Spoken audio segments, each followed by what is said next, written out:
On the 28th of October, Age of Empires 4 released to the worldwide public. The game had changed hands from Ensemble Studios to Relic Entertainment since their last mainline outing back in 2005. Yes, it has been that long between 3 and 4, but don't feel too old just yet. All hands were on deck. Relic had to live up to one of the most beloved RTS franchises of all time, with a fan base so hardcore that their biggest creator for the game just reads stats for a living, so they couldn't mess this up. But then it released, and what a release it was.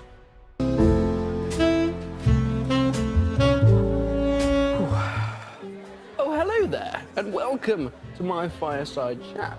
To my lovely tavern filled with bustling amounts of people and great beer. But I didn't get this beer just from the old bar around the corner. No, it was delivered straight to me by Beer 52. And they have something to say about that. You see, Beer 52 is a subscription service for your favorite beverages, all from around the world. Each month they have a different theme, whether it's Korea, Belgium, or even some beautiful New York IPAs. This one I have here is called Enter Simcoe, a soft, tasty IPA dedicated to one of the all-time great hops, Simcoe. Zesty. If you're a little bit on the peckish side to whet your appetite, you can crunch down on, well, this month we've got some grissini. Reminds me of my time as a chef in the Italian Alps. But whoa, hold your horses, that's not even the best part. If you go to www.beer52.com/resident, you can get yourself a free crate of beer and just pay for the postage, which is $5.95, so what more could you want? But until then, guys, I will see you when you come and join me in my beautiful and bustling tavern, and we'll have a drink on Beer 52. Seriously, there's a free crate waiting for you in the description below.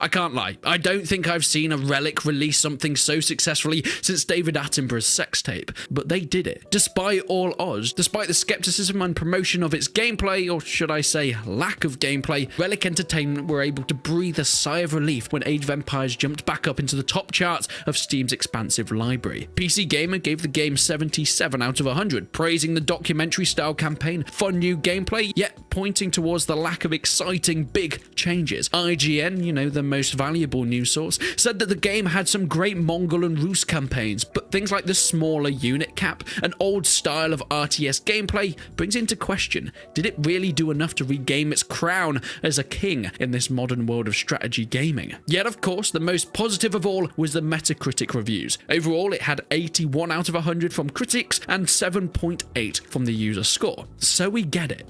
People liked the game.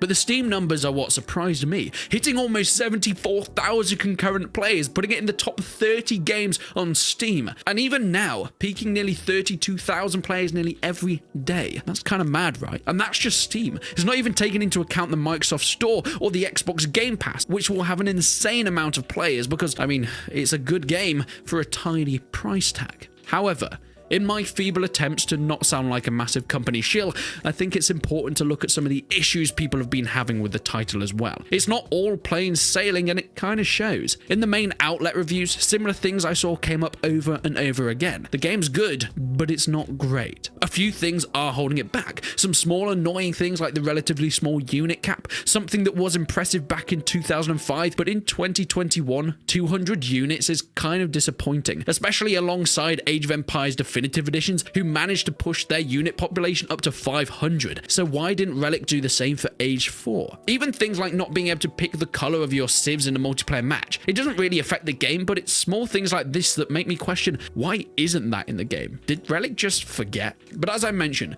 many people think the game is good, right? Most even, like me, think it's very good, but not great. Something is holding it back. Relic just didn't take any risks with this. Things like the new ambush mechanics and the focus on faster and slicker game loops are cool, but they didn't really put themselves out there. No one is saying, play Age of Empires because of this amazing new feature. It's all just, play Age of Empires. It's a fun game and recaptured that old play style. It's not exactly a negative that they went this way, but it does hold the game back from being a game-changing entry into the strategy genre. But it's been over a month now. We know how the game was received and we know how successful it was. But what about now? What's changed and what's coming in the future? Because boy, this is where it gets exciting. On launch, multiplayer had, well, a few issues. I think it's safe to say. A lot of connection issues and crashes for some, hence the servers going down for maintenance twice within the first week, but that's kind of expected. I haven't myself had many issues since then, and whilst single player can be tested to no end during development, multiplayer will always have teething problems upon launch. Then, on the 15th of November, we get our first real patch. Unfortunately, it was mostly a disappointing thing for the community. Despite it being 3 weeks after the release, all we got are some basic optimization fixes, specifically with the RTS camera itself, health bar bug fixes, and more importantly, the removal of that Mongol town center rushing. You know, when you pack up your whole town, move it towards the enemy base, place it down and snipe all their villagers. That was probably a good thing that they removed. Then, at the end of November, came the first big update. It was teased a while back in a roadmap, which we'll get onto in a little bit, but this was supposed to be the first real content patch and fix for the game. So was it any good? Yes, and not really. Unfortunately, it was actually pushed forward by the devs, so it actually came with quite a few bugs. It became the one thing that it really meant to destroy. However, players could now view the map post-match, see all the strategies used against them, analyze it and improve their play, something that was highly requested and I can imagine is a big thing for the competitive community. The UI itself was a big talking point on the release of Age 4, some saying that it looked great and modern, others saying that they weren't so happy with the direction taken. Yet this new update came with a lot of changes for that UI, reducing icon sizes, changing icon colors for relics and fishing spots, and making them a little bit easier to see at a glance. And my god, with this winter update came a balancing overhaul. Look, if you want to go through every single stat change for every civ, looking at how much more damage an individual spearman or swordsman does,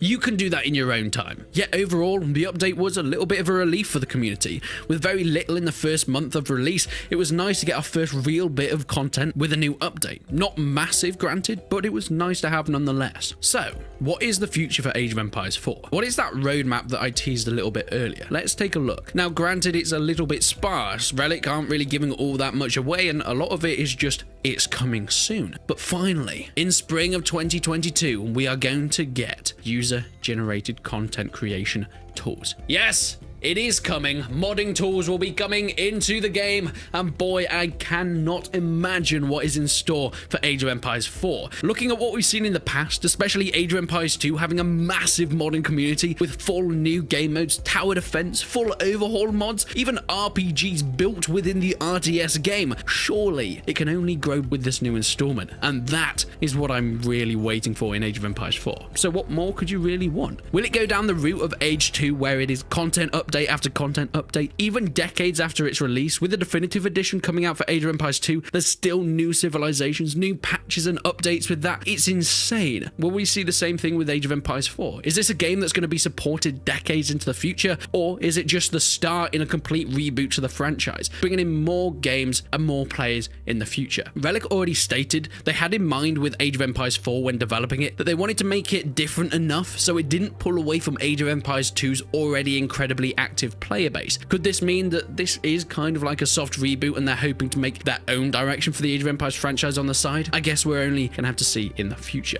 But let me know what you think down below. What was your reaction to the game's initial release, and where do you think that it's gonna go next? Leave a comment down under this video. But leave a like on the video if you enjoyed it. I mean, I was gonna say leave a dislike, but I guess no one's gonna see it anymore, so thanks for that, YouTube. And if you haven't already, go and check out my FPS channel if you love some good Battlefield, Halo, Insurgency, Armor content. It will all be up there, so go and check that out as well. But until then, I will see you in the next one.